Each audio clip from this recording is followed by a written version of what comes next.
Well, I'm a Democrat. I'm a professional Democrat. I've been working in Democratic politics for 20 years, and I'm frustrated that we're not winning. And I'm frustrated that our worldview, our policy agenda isn't getting enacted. I'm frustrated that the people who are being left behind aren't being helped. And I got sick of spending election nights, my, my hands pressed together, hoping against hope that people would see the light, and not understanding why half the country, a little more, a little less, was just completely averse to my own worldview. Like, what was I missing? And the sort of general critique on the left that people have the wool pulled over their eyes, or they're gullible, or they're racist, or they're xenophobic. It's like some of that's certainly true in some circumstances, but it didn't explain why people who had been Obama voters turned into Trump voters. Yeah.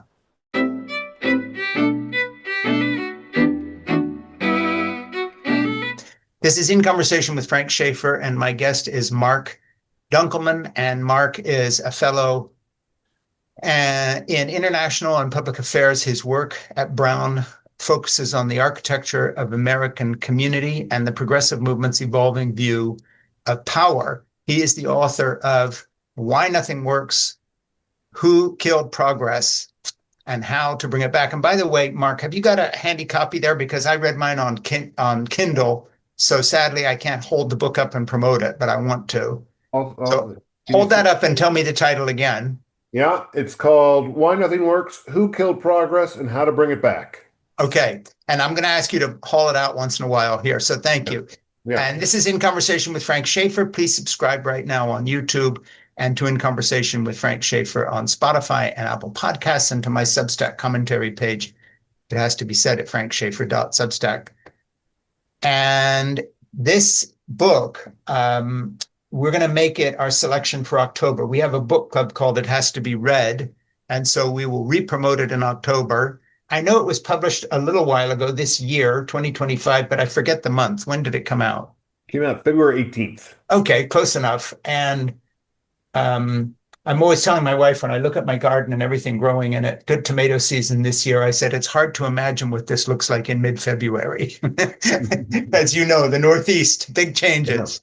Yeah, that's right. Our That's right. producer, Ernie, lives in Arizona, and his world always looks the same. But mine, it's impossible in March and February to imagine the summer. And the summer, it's like, does that really happen to us every winter? But it does. Yeah. So you get the scenario. The wild swings, absolutely. Yeah.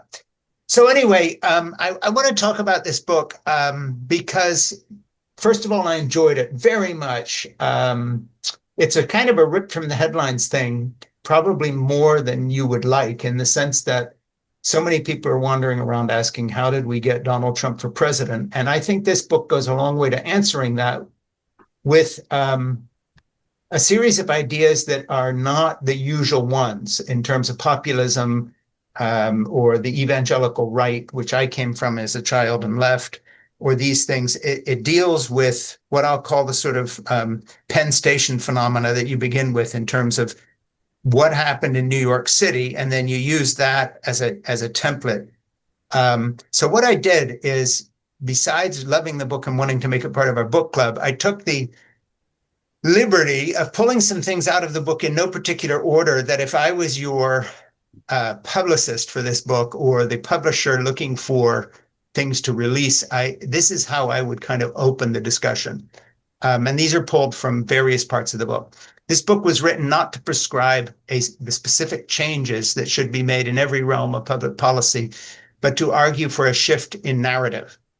But even if progressives aren't actually bent on tearing down every manifestation of public and private authority, the conservative criticism that progressives hate America draws strength from the naked reality of our cultural aversion to power. Conservative critiques may seem to those inside the movement as something close to preposterous. Progressives typically bill themselves as beacons of more government.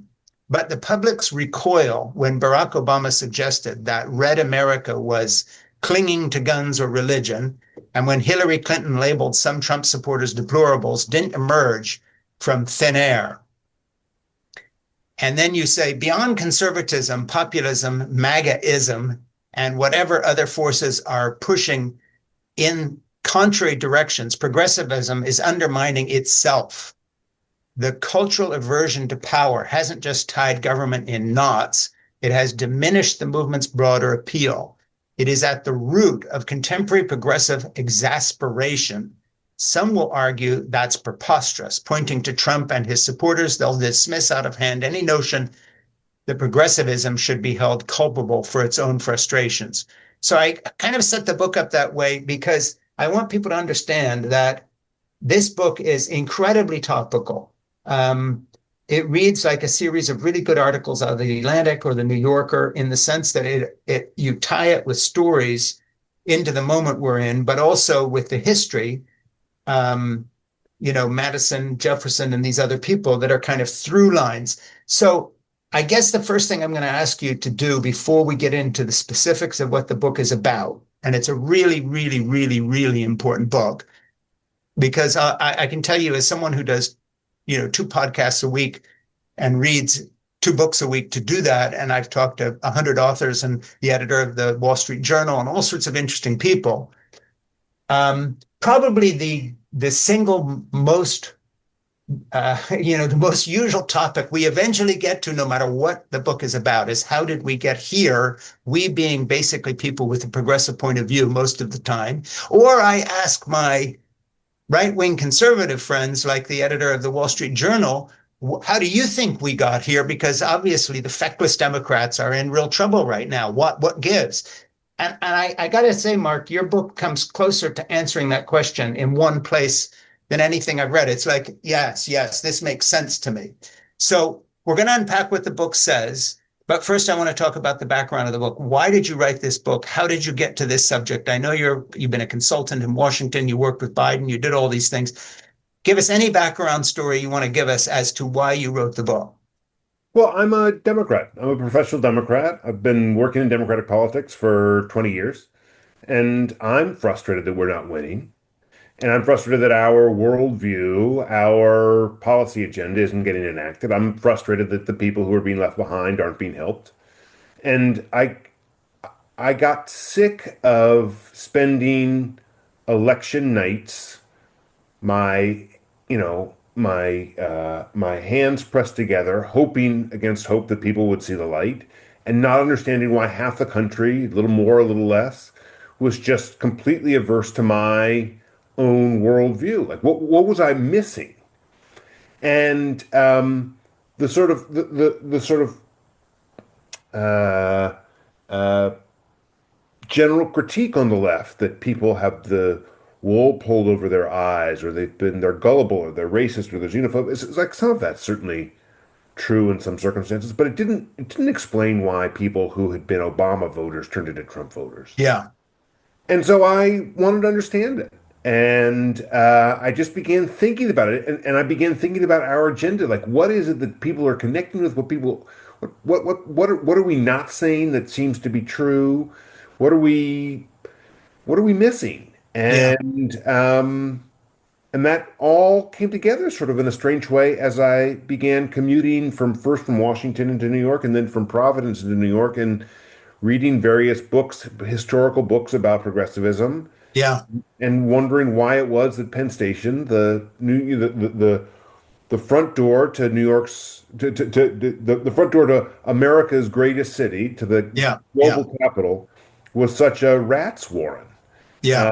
And could progressivism and its frustrations be explained in that analogy? And that's Yeah, and really the thing is, the title of your book, it's interesting. I live on a street here in a little town in Massachusetts, and everybody thinks of this area of the North Shore as kind of liberal, but actually not. I'd say a third of my neighbors voted for Trump, some of whom are lifelong Republicans of Democrats would describe as the worst sort, but others simply very much in line with what you're writing about is, hey, nothing works. Let's try anything. Let's just try anybody who shakes this system up, yeah. because obviously whatever this is, it's not working. And then of course you cite the big examples. We can't build a high-speed train. Penn Station is a disaster, and we placed one of the most beautiful architectural creations in North America, and so forth. You go back into the history of New York and the big destruction of neighborhoods and all the rest of it. in terms of the way so many liberals and Democrats developed a kind of antipathy toward and suspicion of every government action. So between the right wing, which basically doesn't want to do anything in terms of government or make it all private enterprise, or so they say, even though they're using the government a lot right now to hound enemies of Trump and so forth. And then on the left, you outline these factors in a way I've never seen before. So one of the things that I wanted you to do, because it's important to your book, and then we'll get into a lot of details, is would you please spell out the whole Hamilton versus Jefferson thing that runs through the book? Let's start there because I found that very informative. I'd never quite thought of it that way. Can you just lay that out, and then let's get to what I'll think of as the kind of more timely specifics, but you can't really understand the book until you get into this Hamilton Jefferson thing. Would you just talk about that? Sure. So Walter Lippmann, who was maybe the preeminent journalist of the 20th century, Right. had this phrase that he coined in the early 20s called that the world is so complex that we ordinary people develop pictures in our heads, stories in our heads that explain the world to us. And I think that progressives generally have two stories in their heads. And the first narrative is that there's some problem, some tragedy of the common. We don't have good roads, or don't have good schools, or don't have enough parks, or whatnot. Yeah. And the frustration of that is something that none of us individually can solve for ourselves. So power itself needs to be lifted into some institution above us that will do the thing that we all need done. Build the park, erect the school, plot the rail line or the electricity line. That's I call that a Hamiltonian idea because Alexander Hamilton wanted to create big, powerful institutions that would make America. He called it Hercules in the cradle Yeah.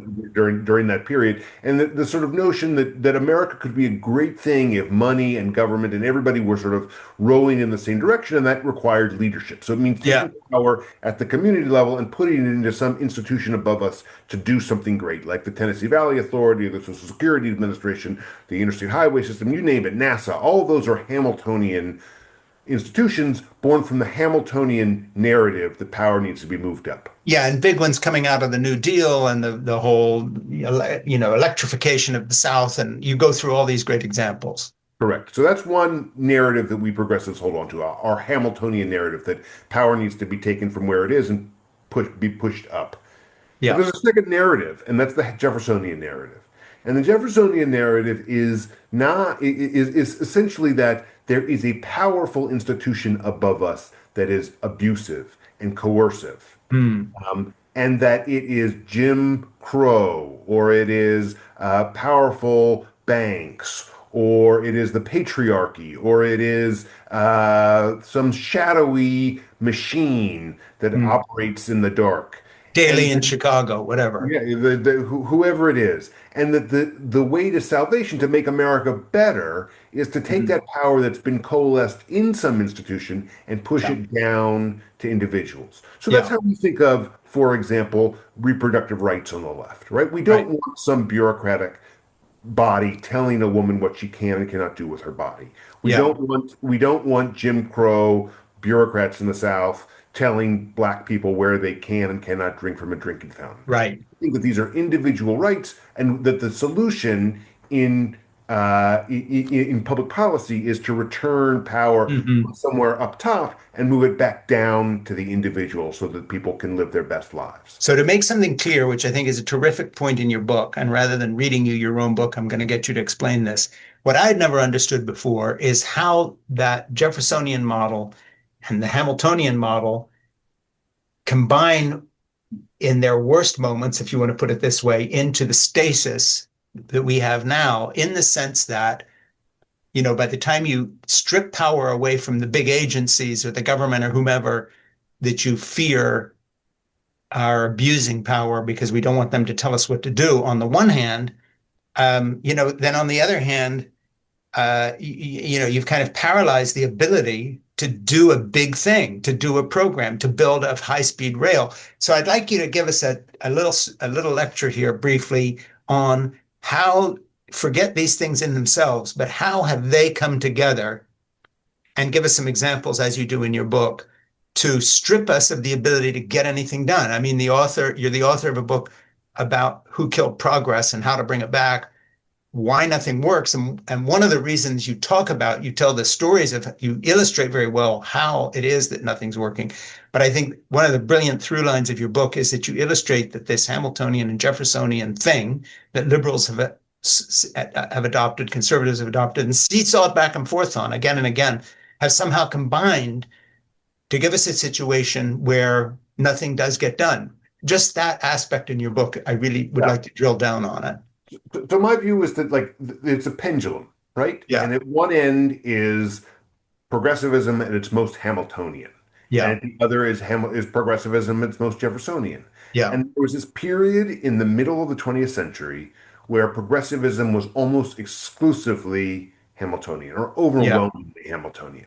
And yeah, so our view generally was we have a problem, whatever it is, we trust the government to fix it. We sure. believe that experts and science and rationality and big bureaucracies doing the public's bidding, that that's the solution. And Yeah, that felt certainly after the Great Depression, when the federal government came in and really was viewed to have saved the country from morass and from fascism. yeah, Then in the Second World War, when the government saved us from the specter of Nazism. Then in the sort of the post-war period, when the government is saving us from the specter of communism. In all these moments, we are pushing power into big, powerful bureaucracies. And for progressives, that seems like the right thing to do. We're going to create the interstate system and NASA and the Tennessee Valley Authority and you sort of name it. Like the narrative in our lives is how do we get more power into the hands of big government? That was right. what we thought.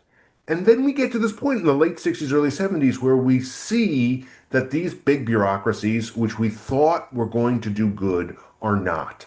That they Hmm. are spraying DDT on our crops and creating birth defects. That urban renewal is tearing down whole blocks of big cities and immiserating people. That the Yeah, highway system is destroying the urban fabric of lots of our great metropolises. That the military industrial complex is sending us into a war that seems unwinnable. And finally, yeah, that the Nixon administration gets involved in Watergate. That is clearly, it seems clear at that moment that the old mm, patriarchy, the old bureaucracy, the old system that we had sure. invested so much faith in for decades was in fact corrupt and bad. Yeah, So we move from this Hamiltonian notion, just like a whipsaw, into a Jeffersonian mold, where our idea is in order to save the republic, we're going to put new restrictions on these government bureaucracies that have hmm, all turned sour. We're going to make it yeah, much harder to build a highway through a congested minority neighborhood. We're going to make it much harder to build a railway by creating all sorts of new environmental standards.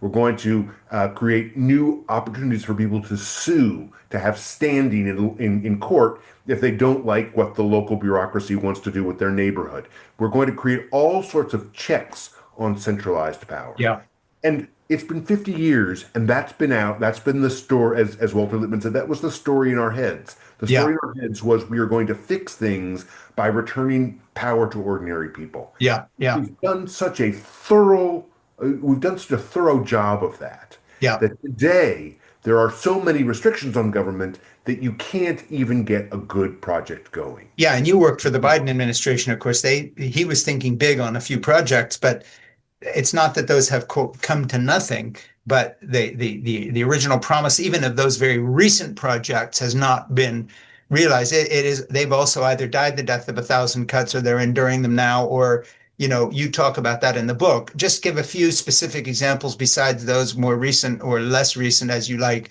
of things that haven't worked. I mean, we've talked about high-speed rail, and then one other thing I just want to throw in is the kind of unhigh-minded obstructionism where environmental laws are used to make sure there's not a homeless shelter next to my house because I demand another environmental study, whatever, that sort of NIMBYism. Just talk about that mix and bring us up to speed on it. Yeah, I mean, I think it's not in the book, but I wrote about it in the Washington Post, is the story of Biden's effort to get electric vehicle chargers into the places Yeah, around the highway system around the country yeah, where where it's not profitable to put the charger, but the Right. drivers are Right. fearful of buying an electric car because they think that if they're driving to grandma's house, they'll get stuck in the middle and won't have a place to charge. So Sure. Biden created a $7.5 billion program to put chargers in these remote places. Yeah.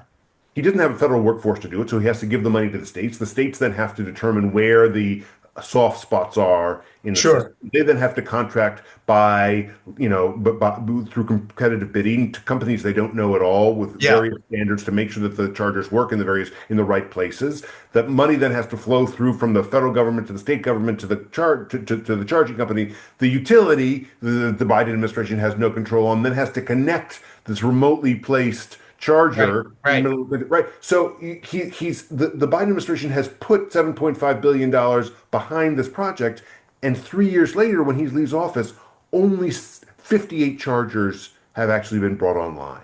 Yeah. And if you are an ordinary person, an ordinary citizen who pays your tax bill every year and wants value for what you pay for, that Yeah. sounds like a terrible deal. Right. And we don't have the chargers. We cannot get in the electrical vehicles that we needed from it. Like it seems like a lousy investment. And you compare that system of doing business for the government to what Right. FDR did when he wanted to string up poor farms in the Upper South through the Tennessee Valley Authority. He had a federal workforce, right? Yeah. They were federal workers. He had a guy, David Lilienthal, who ran the Tennessee Valley Authority. He did no environmental studies. He could claim people's property. He could do almost anything you wanted in that region, build dams, string Sure. wires, reforest mountains, you name it, and there was no check on his power at all. Now, David Lilienthal is now viewed as a hero for the most part, but he's essentially exercising the same power that later characters like Robert Moses in New York or Yeah.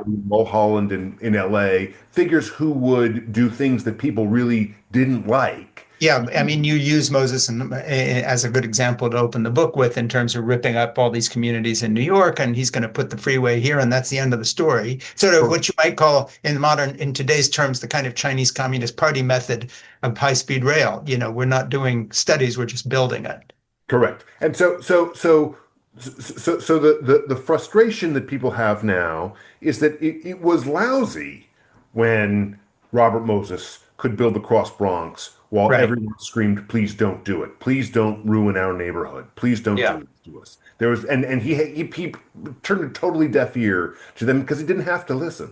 He didn't The have to. the Yeah. the opposite is what we have now, where Yeah, and what we everybody. have now, just to point out again to listeners, is not just something theoretical. It is the reason why Democrats don't win, because the one thing everybody agrees on, including many reformists within the Democratic Party, is that, you know, for whatever reason, Democrats can't govern. Is the sort of scuttlebutt on it. And at the beginning of the book, I just want to get back into something you say here early in the book to help set it up. This book comprises 8 chapters, the first four of which detail how progressivism evolved from a beacon of centralized authority into a movement culturally averse to power. And I breezed through that, but I just think that is a momentous summary of what happened. I'm going to read it again.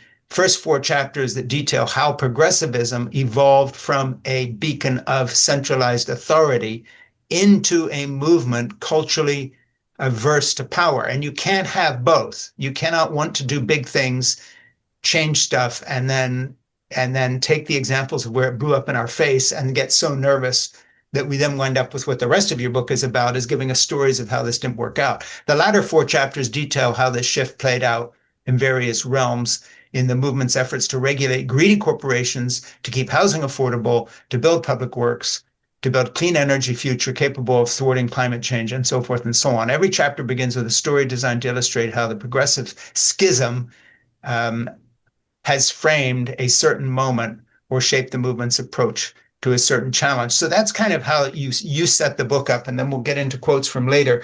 But give me some more examples of how that schism has worked out in real time with a particular uh, view to illustrating why we keep losing elections. In other words, how did Donald Trump win the election? And of course, he's an anomaly in one way, but progressivism isn't. And the same frustration you see with Trump, I happen to be an aficionado of British news, and I read their newspapers, and I listen to BBC World Service and Radio 4 because I went to school in the UK and have connections there. But their complaints are ripped from your book. The new Labor government's in huge trouble. They can't do anything. And it's very much the same syndrome. So this is not unique to the United States. This is the battle between progressives who run the EU. My daughter happens to be an energy consultant to the European Union, and she has offices in Brussels and so forth. So I'm kind of in on that. But they can't get anything done either. So this is not just something playing out in Jeffersonian and Hamiltonian terms in the United States. This is Western civilization we're talking about. Yeah, what we're talking about is who should decide things, right? Fundamentally, like you've got a problem. Yeah, What you name the problem, and you as a progressive or any progressive will have in their heart and in their mind probably two different ideas yeah, about who would best be equipped to solve the problem. Is the problem best solved at the individual level, where we all have our own choice as to where to buy a home or where to go to the bathroom or where we're going to stay for the night when we're traveling across the country. We want people to have individual rights and be protected against a coercive, overbearing, bigoted, patriarchal government. yeah, We all would agree to that. And we would also agree that like if you're going to build a new high-speed rail line, the hmm, trick of it is not the kind of train that you put on the tracks or even the composite metal of the tracks themselves. It is how straight are the rights of way. sure, You have to, if you go around a curve, you have to slow your train. So fast trains are straight. The Northeast Corridor, which is the bulk of traffic in yeah, America, going between Boston and Washington, with New York and Philadelphia in the middle, that is a train line that was cobbled together during periods where we were using old diesel steam yeah, powered engines. So the tracks are not straight at all. yeah, Imagine trying to straighten that track. All of the things that the people whose houses are in the way, or whose golf courses are in the way, or yeah, whose old bucolic main streets are in the way. Those places, the question is who should decide? Should those places be preserved, even if it means people are taking very slow trains? yeah, Or does some person, institution, authority, bureaucracy, should somebody have the ability to say, these number of homes are going to need to be taken yeah, on the one hand. On the other, if we build this train line, then hundreds of thousands of car miles of carbon emitting yeah, vehicle vehicle, miles sure. traveled will be reduced because people will be on a fast train that is electrically powered rather than in an internal combustion car. That's It like was that's interesting not in reading the book. You had a couple of what I would call subheadings. You have trains today.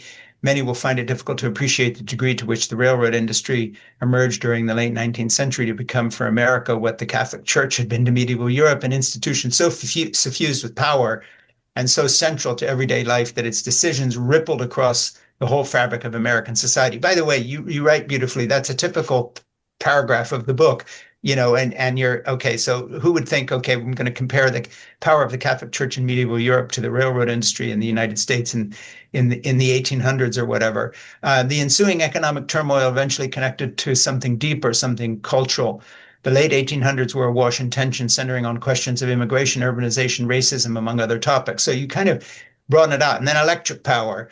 And like a conquistador bringing news of the Savior to the New World's pagans, this was someone who was bringing the electric power, was determined to proselytize the miracle of rational administration to the victims of free enterprise. Centralized public power would connect for a system that didn't work. And while other realms of the New Deal, Jeffersonianism would carry a brighter torch.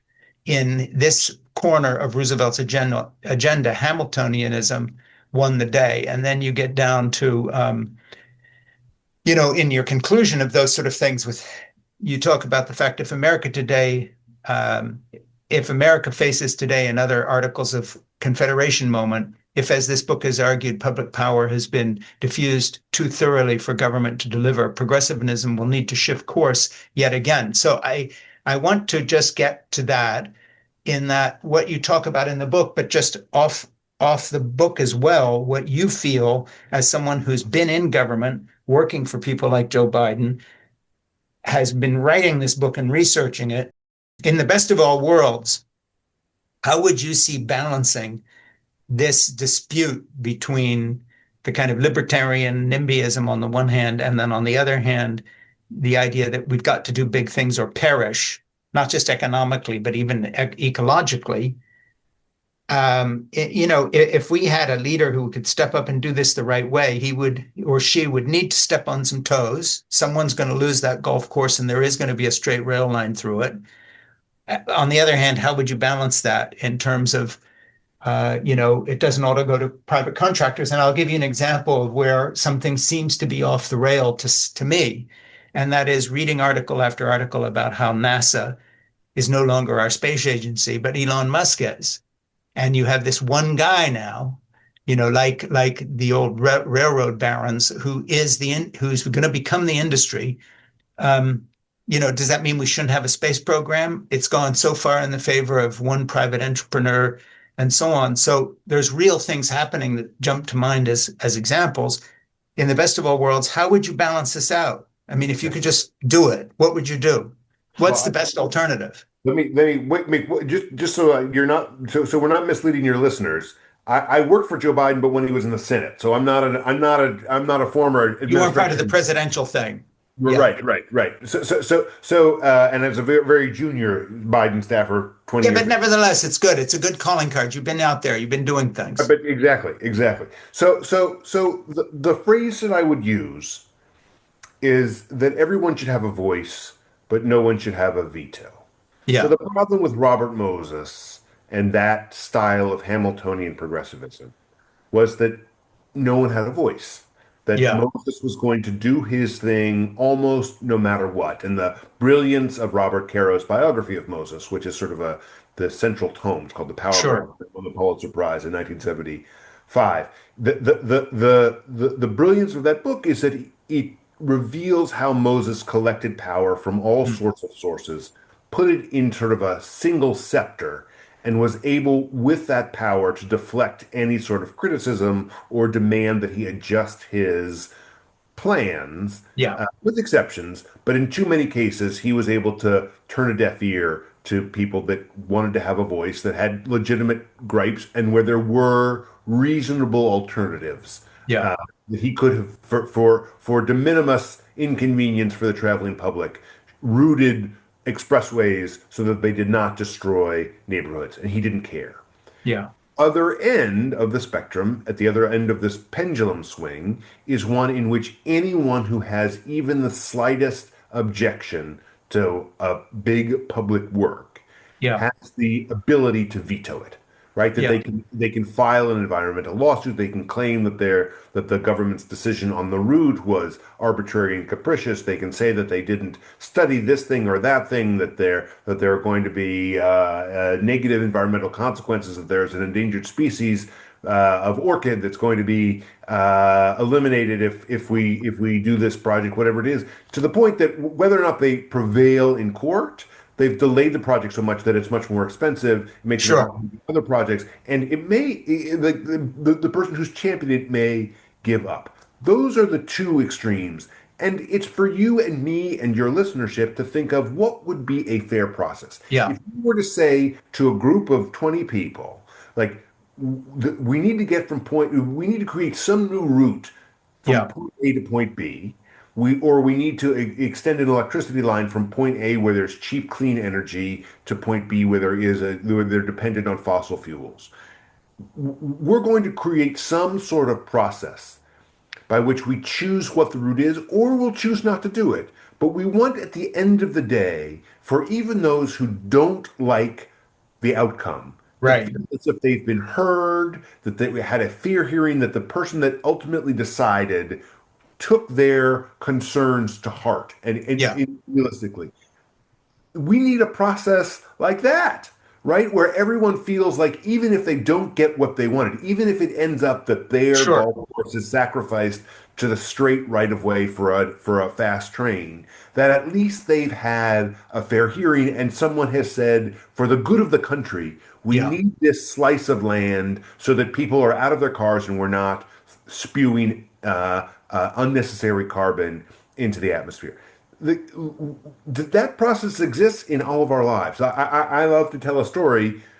When my kids were a little younger, my wife would get home from work on a Friday night and she'd say, I don't want to cook, and I certainly don't. I certainly didn't want to cook, and so we'd say to the kids, "Let's go out to dinner." And then it was the four of us, my 8-year-old, my 11-year-old, my wife, and me, and we would have to decide where to go to dinner.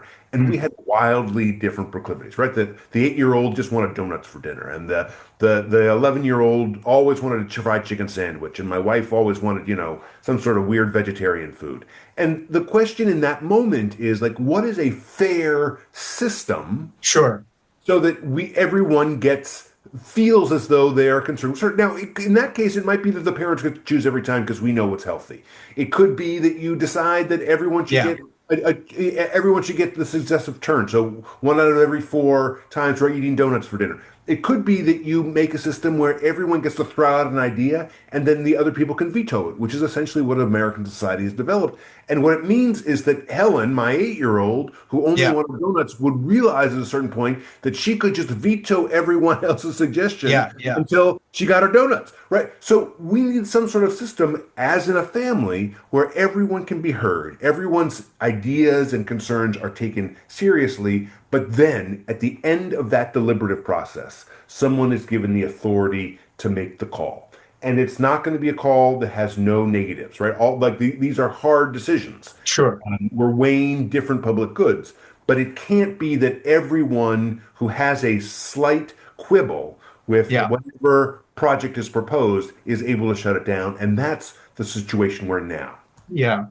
I want to float an idea past you, and I'm not saying this is my idea and trying to get you to um, discuss it, but I really sometimes wonder this, and that is that in the same way that your book looks at this situation that we're in, where we can't get anything done. By the way, hold the book up again and read the subtitle Sure, let's see. so I can So reintroduce you. there Yeah. it is.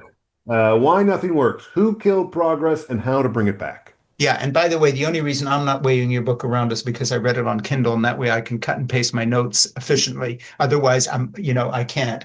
But I want to go to kind of a philosophical question because you're an observer of an American politics. I come from a religious right background. My father was working with Dr. Siebert Koop, who was Ronald Reagan's Surgeon General back in the 70s and 80s, and really at beginning, most historians say the evangelical involvement in the pro-life movement, the anti-abortion movement. I was very much his nepotistic sidekick at that time, although in my 20s and so forth. So not exactly the same guy who's sitting here at age 73.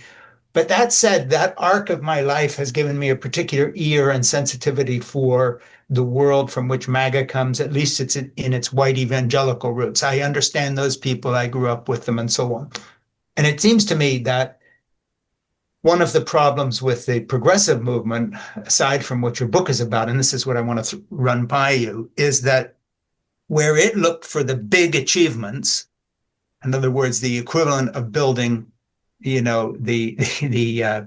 the power infrastructure in the South in the Roosevelt years, or when we used to do big things, it sort of began to focus on culture war issues that basically gave it a sense of forward momentum. For instance, Roe v. Wade, and I'm pro-choice. That's not a discussion of abortion here, but just tactics, looking to the courts to kind of end run the democratic process, whether it was Roe or other initiatives, gay marriage, of which I'm in favor, and so forth. But nevertheless, there was a shift in energy so that it's like, no, no, we're making all kinds of progress here. We've gay rights and civil rights, and women are doing better, and so forth. We'll take those as our big wins. And in the meantime, the world everybody actually lives in, which is not just the idea of lobbyists and ideas and feminism and gay rights and so forth, but it's like going through Penn Station every day on your way to work and looking at this, or, potholes in the road or other infrastructure projects that aren't happening around where I live there's this kind of evidence, or the failure of the public school system in many areas of the country, and all these other things, or even the sense of frustration of parents who were saying, well, what do we do about the iPhone? It's as if somehow they had come from outer space and you hadn't given them to your kid, that it's someone else's problem. All these kind of rising frustrations, I think, had a lot to do with the fact that the left quit concentrating on making people's lives better, where most people spend most of their time, which is not worrying about pronouns, but worrying about how long it takes to commute to Boston every morning to work. Um, and the infrastructure, that's where the frustration is. And it's like, okay, whoever comes along and says they can fix this at fell swoop, we'll give them a whirl. So what do you think about that sort of trade in energy and effort to culture war issues? And I'm not looking at the issues themselves, but just where the energy went, as opposed to getting things done that actually make a difference to where 90% of the people live every day. Just take the commute to Boston, that takes you an hour and a half to go 30 miles, or take the train that takes an hour and 10 minutes. Whereas where I grew up in Switzerland, to go exactly the same distance to work, which my nephew does every day, takes 22 minutes because he's on a high speed rail that runs every 15 minutes, and a road system that works. And, he doesn't get up every day feeling angry. So I want to say two things. The first of which is probably less consequential, but I'll say it. There's an ugly underside to our movement, which looks down on the people that you grew up among. Yeah. Even when Roosevelt was supporting the Tennessee Valley Authority in the Upper South, his idea was not just that he was going to deliver a good to poor people who were suffering because they were not yet connected to the grid. It was that he was going to civilize those people. Mm-hmm. He viewed himself as sort of a country squire, and these sort of the sort of hoi polloi that were living in the mountains Yeah. needed a little touch of his magic. And you see that, I think a lot about the Scopes trial, and I think it's been misunderstood by a lot of us on the left, like the degree to which Sure. it was even in the 1920s, the educated elite pushing their ideas on people who had a different view of science. The Tennessee, just as a sort of an aside, Tennessee in the Scopes trial was not mandating the teaching of creationism in the schools. It Mm-hmm. simply disallowed the teaching of evolution.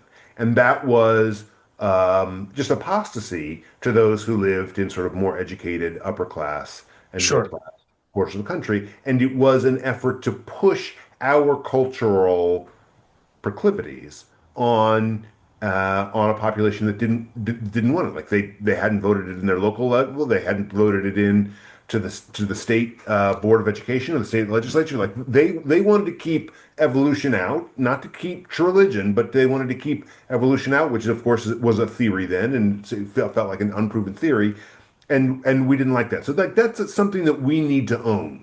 You can see right from there to the Obama comment or the Clinton comment that you cited earlier. That is a feeling that has existed in the country, certainly among those Yeah. who have been evangelical, white working class for generations and generations. That's not a new thing.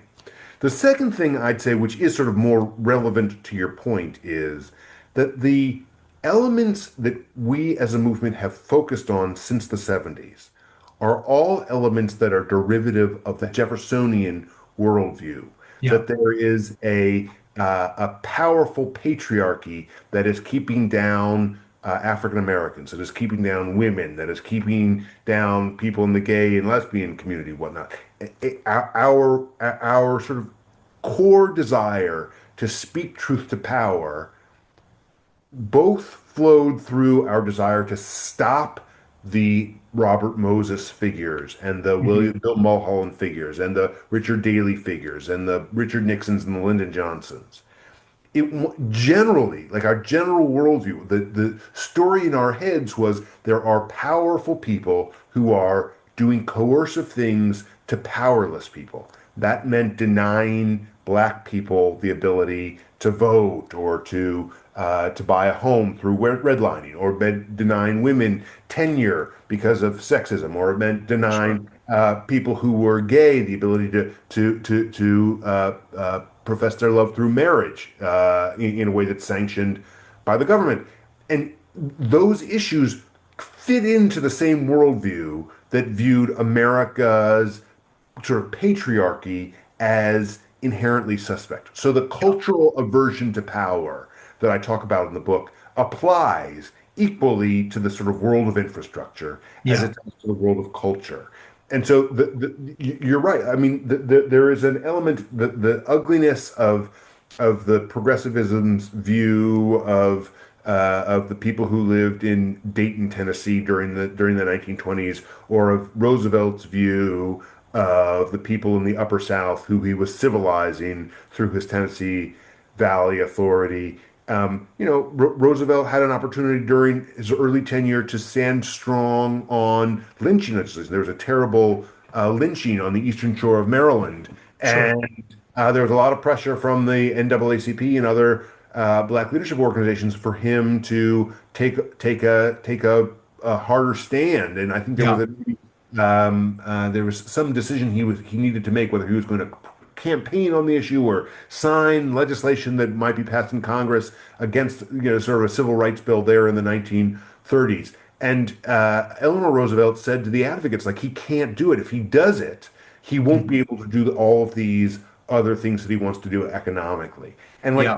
that's a moral quandary, right? It's very easy for us to say that he should have signed the anti-lynching legislation. And lynching is, of course, this terrible scourge on American history and on our tradition. Um, but like in the same way that there are choices to be made about where the rail line is going to go, there are these Sure. competing political priorities. And the priority for progressives over the last 50 years, for good reason, but perhaps to excess now, has Yeah. been that we are in all manner very worried about the coercive power of government. And it's to the point where government doesn't work, which is itself a scourge for Democrats. So, talk a little bit about the irony that you do in your book touch on here. So, this is not off the subject of your book, um, but let's get to this irony of uh, the fact that we've had this conflict in the progressive movement, and we would all agree on one thing: the balance between the Jeffersonian and the Hamiltonian view, blah blah blah, and so forth and so on. All of which is true, and you make a great case for in the book all the stories that back it up, and that we can't get anything done, why nothing works. But the result of this is that Trump is president and is now the most radical remaking of the US government we've seen, certainly in my lifetime. I'm 73, nothing comes close. Nixon's Watergate seems like a footnote compared to this. The undoing of everything that we just took for granted. And there's a sort of a triple irony there because, yes, my evangelical cohort put him in power, but so did a big chunk of Black Americans and Hispanic Americans vote for him because they too live in this culture where all the frustrations of not being able to get big things done has impacted them massively. Um, in terms of high crime areas and jobs and all the rest of this, but also again going back to those culture war issues that the left sort of assumes, oh well, these are black people, they're brown people, they'll vote for our guys because Trump's a racist. Yeah, but they're also pro-lifers and they don't believe in gay marriage and they come from Hispanic Pentecostal culture of religion or Roman Catholic backgrounds. And there's this been sort of aversion on the left to deal honestly with who, quote, these people are. They're not all one group. So, how do you explain the irony that this aversion to power has put Trump in power? How did that happen? I mean, how does this wind up the worst possible of all scenarios being the result of liberal slash progressive inability to get things done? And now everything we feel suspicious of has not only happened, but has doubled down and turned into the Trump presidency and the MAGA movement. I mean, this has got to be one of the great reversals of history. I mean, I was listening to Bernie Sanders do an interview not long ago, and he was asked about people's frustration. And he said, well, I'll tell you the reason that the problem is that everything is corrupt. The whole system is corrupt. The oligarchs run everything, and well, if the oligarchs run everything and government is there, why would you ask or believe as a voter that giving more power to government would get us Yeah, out of this mess? If everything's so corrupt and government is already there, then why would you give more power to the people that can't build roads, can't build high-speed rail, yeah, housing? And uh, I think that again, this gets back to the stories in your heads. Democrats are selling a lemon product, right? Like if government sure. is working and we're asking people to give government more power, it doesn't make Yeah. any actual sense. And so whatever your background is, if you are white, if you're Hispanic, if you're black, if you're mixed, if you're religious, if you're not religious, Yeah. that's a lousy political position to be in. And Yeah, Trump, and I think Bernie Sanders is very illogical in that because, again, as I say, I'm an aficionado of British news, and of course, he's a pale imitation of the British left. But nevertheless, this idea that somehow, government is utterly corrupt, power corrupts absolutely. So give us so much power that we can become a socialist country, and the government will run everything, and we'll give you grocery stores in Manhattan as well to sell food less, and we'll regulate rent prices, and we'll take over everything.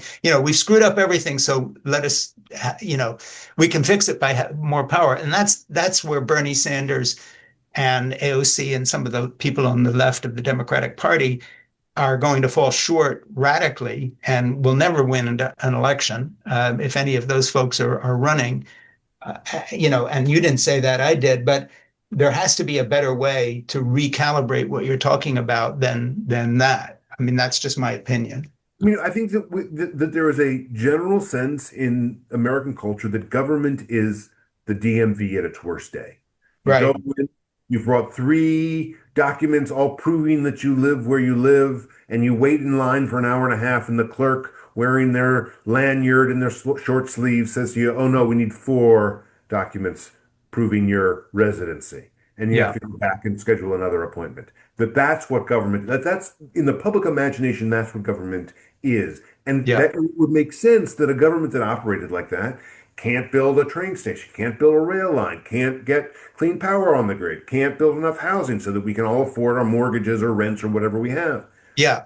And so the challenge for progressives, it seems to me, is to take a bunch of singles and doubles rather than announce grand plans to remake the world as it is, as frustrating as the world is. We need to build small systems that work, that are responsive, that Yeah. make decisions expeditiously about things where there is public discomfort, right? Well, for instance, just give you an example of a small thing that might happen. Rather than trying to imitate the British national healthcare system, which, by the way, is in complete chaos right now and falling completely apart, and having a single payer system, which Bernie Sanders wanted, the solutions the left offers, unfortunately, have been tried everywhere before, and not just in this country, but they don't have a good track record. And as someone who has stood in line at the DMV for a license and had to go back and get more documents, I'm always glad to go to Massachusetts General Hospital and get my checkup where it's not run as a government institution. And I'm not about to change that, even though I know there's tremendous iniquity in the way our healthcare system works. But I am your average American in that the idea of the government taking the whole thing over and suddenly becoming the entity, I don't know one area of my life where that works at this point, as well as say the parts that work better, um, that I'm still grateful for. So I think your point is good, and that the progressive movement is going to have a tremendously difficult time on a general national level selling more government involvement in ordinary parts of our lives. I don't know if that's what you're saying or not. Yeah, I'm saying that our brand, rather than being for more government or more government control, should be value for the taxpayer dollar. Because Yeah, certainly people are not going to be getting good value from the Trump administration, right? right. We're already seeing them, take a sledgehammer to bureaucracies that provide real value to people that people probably have underappreciated. but that are important in their lives in ways that have been invisible, and people are going to feel that Yeah, eventually. What I exactly. like to say, but I mean, there's a terrific project at NYU called the Transit Cost Project, where they show that the Second Avenue subway in New York City per mile was 6 times what it was, and in Spain, to build a couple of miles in Houston was the cost of building all the way across Madrid. So, like, we know there are systems where government can be effective, can be an effective steward. Yeah, Of taxpayer dollars, and people get the things that they want, that someone makes the difficult choice about where the railroad should run, or the yeah, electricity line should be posted. But that should, rather than claiming that we're going to completely change the political economy of the Western world, we need to just focus on the nuts and bolts of making government work, because nobody's doing that. yeah. And we've got a long history of government being pretty effective when we focus on these things. We just haven't been focused on it for a half century. Do you see anybody out there who is talking about this that has any credentials to actually guide us? I'm not asking you to make a presidential pick or a congressional pick, but it seems to me that that very discussion you bring up, there are other books about it that are out right now, is just becomes another bone of contention in the Democratic Party. Okay, now we'll fight about that. But I don't see anybody, I don't see any, cohesion and unity in addressing what you're talking about. I just see Bernie Sanders doing his thing, AOC is doing hers. Other people, are talking about not having trans athletes in sports. And if we do that, we can get elected again. But I don't see a unified message coming from the Democratic Party with a kind of a leadership that will inspire. And, I don't want to be a pessimist, but I think unless something changes, we're going to be looking at JD Vance and all these other people waiting in the wings all the way down because Trump's immense corruption, Bitcoin, all the rest of it, um, the prices will go up. The economy is going to have a problem. I really think so. But that said, I don't think the Democrats are making a case for voting for a progressive agenda. I see them fighting amongst ourselves. I don't know. How do you see that? I'm more optimistic than you are. I think that if you go through, the Governor Shapiro of Pennsylvania is well known now explicitly because he rebuilt I-95 when it collapsed uh, Yeah, in record time. And Jared Polis is about good governance in Colorado, and we've got folks, the Governor Whitmer in Michigan, and J.B. Pritzker and Rahm Emanuel. There are a lot of people who are coming to this issue. I think that you'll see in the coming primaries, and probably right after the midterm elections, that we'll have a bunch of big arguments. I think it's very healthy for the left to have big arguments about yeah, this. We'll see what prevails among the Democratic electorate. But like, in the way that you've responded to my argument, which is that, like, things aren't getting done and no one has been talking about this, yeah, I almost always get that response. People are like, we're having the fights that they have on cable news networks and having those conversations too often, and then someone just changes the subject and talks about this. yeah, This sort of frustration that it doesn't seem like government can get things done. It's completely outside the realm of the political discourse right now, but it's beginning to enter. And you've yeah. got Derek Thompson and Ezra Klein's book Abundance, and Yoni Applebaum's book Stuck, and Jen Polka's book last year. And next year there's going to be a book by Nick Bagley about how progressives have sort of created a procedure fetish in government. I think that this is going to bubble up into the main of the discourse. Some people aren't going to like it. Well, Some you reminded me quite a bit of Stuck. I didn't want to, we're talking about your book, so I didn't want to be promoting somebody else's. But two things reacted to Stuck. One was the book itself, which I liked, and your book, which I really, really like. And I think I learned so much from you, but that I hadn't thought of. And I'm so grateful for you writing it, which is why we're going to make it part of our book club in October. But I also note that the loudest voices, the most clickbaity voices on the left,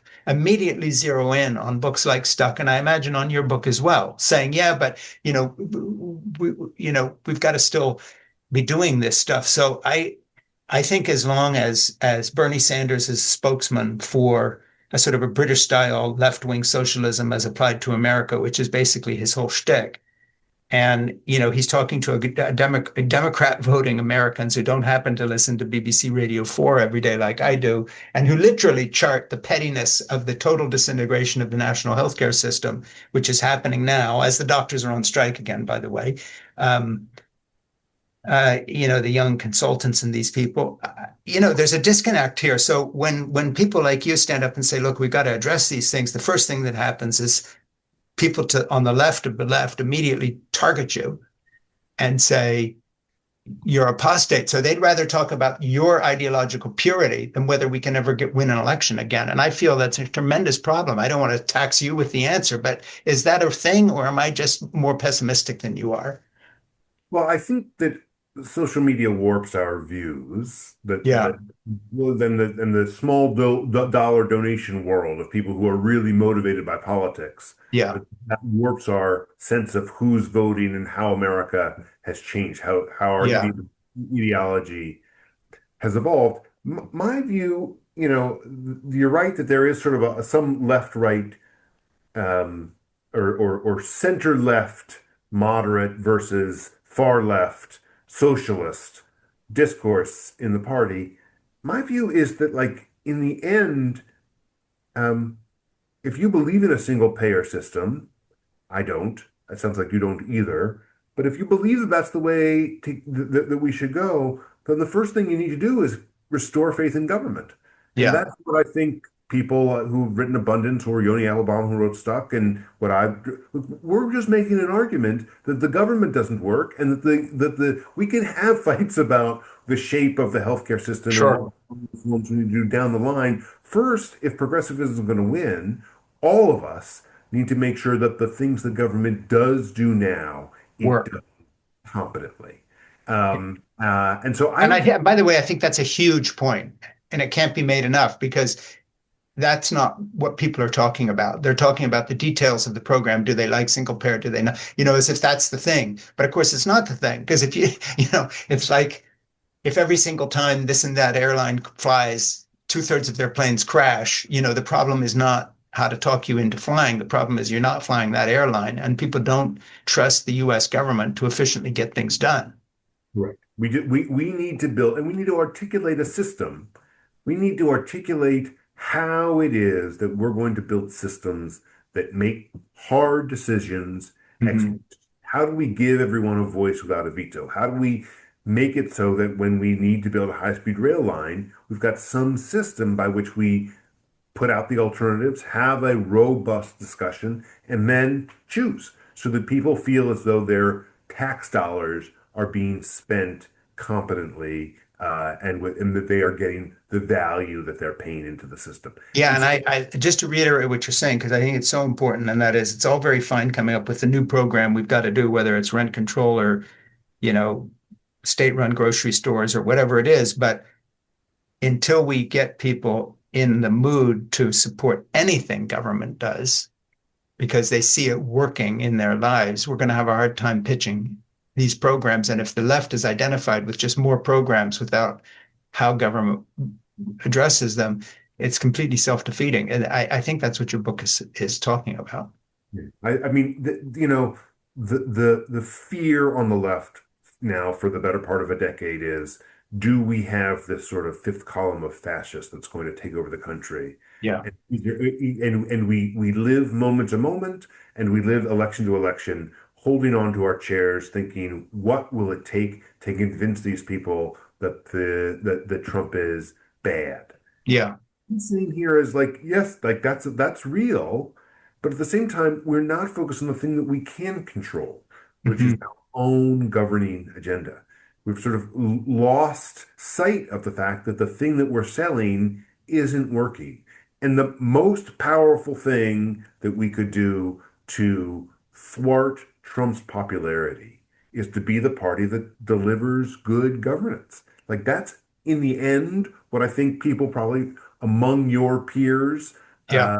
from childhood want from government more than these culture war issues. They want the government to work. That they need, if the farming system isn't working and they can't make a profit with the crops that they are selling, they need help from the government to shape the market, and Yeah. government should do it competently. If you're commuting from the North Shore of Massachusetts into Boston and you can't get in, and there's nowhere for a business that's growing in in the seaport in Boston to house its middle income workers, and so they decided they're going to move to Chicago. We need government to be able to solve that problem. Right. And whether you're left, right, or center on sort of on these cultural issues, the question is on sort of the substance of it. Do we have a governing agenda that speaks to people's desire just for competent administration?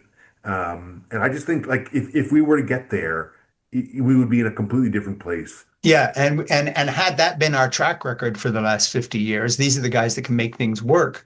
You would not be replaced by a no pun intended sort of trumped up con artist who is who basically drove all his own businesses into the ground and went bankrupt numerous times and has done not much more than enrich himself while in office and sign all these directives and so forth. So let me just plug the book here again and wrap this up. This is In Conversation with Frank Schaeffer, and we're talking about why nothing works. And by Marc Dunkelman, and we're going to make it our book club offering in October. Um, and the only thing is that I would ask a favor to you, Marc. I'm going to sign off here in a minute. But before you do, please stay on for another moment and talk to my producer, Ernie Gregg, because we would like to ask you a couple things. One, how can we promote your book and tie it into our book club? But also, are there people we should be talking to that you can make an introduction to? Some of our best guests, and they don't have to be famous or authors or anything, come because there's someone we haven't thought of who's done some thinking in an area that you now know I'm interested in because we've just been talking about your book. So talk to Ernie, and if you can give us a few names and make some introductions, that would be great. That would really help us out. Sure, I'm happy to do that. And once again, this is an incredible book. I learned a lot from it. I really enjoyed reading it. You're a really good writer, and you bring up incredible examples that are just like you wouldn't think of. Federal policy and the Catholic Church in the Middle Ages, whatever it may be. So thank you for writing a book that's both entertaining and instructive, but also I think brings up the point. I mean, this is the big point. How do we get anything done so that Democrats can ever win another national election and change our reputation? If people want to change something, I would just say what's in your book is a really, really, really, really important contribution to the story. So thank you. Thank you for having me on. Yeah, really appreciate it. So stick around and talk to Ernie. Take care. Thanks, Marc.